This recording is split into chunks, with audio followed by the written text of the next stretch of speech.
Biz har doim shunday qilamiz.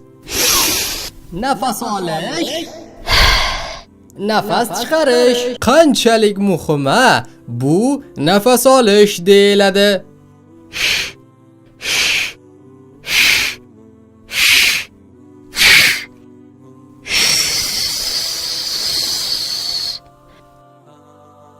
Agar nafas olinmasa, inson bo'g'ilib, o'lib qoladi.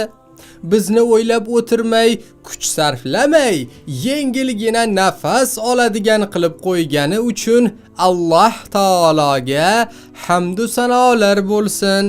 Alloh bizni ichimizda nafas olib chiqarishimiz uchun bir a'zo yaratib qo'ygan. U o'pka. Hammalaringiz xush kelibsizlar. Biz ikkitamiz, bitta emas. Bizning joyimiz ko'krak qafasining ichida, yurakka yaqin joyda. Haqiqatdan sizlar juda katta ish qilasizlar. Sizlarni qanday asrab avaylasak bo'ladi? Kirlangan havodan doim uzoq bo'linglar. Tutun va chang yerlarga bormanglar.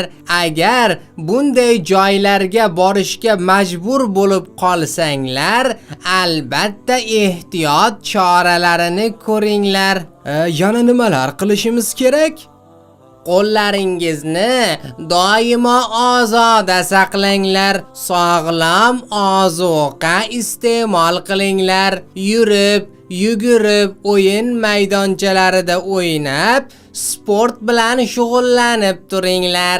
Juda ham oson va qiziqarli ishlar ekan-ku. Hammasini yodlab oldim. Hoziroq qaytarib aytib berishim mumkin. Juda yaxshi.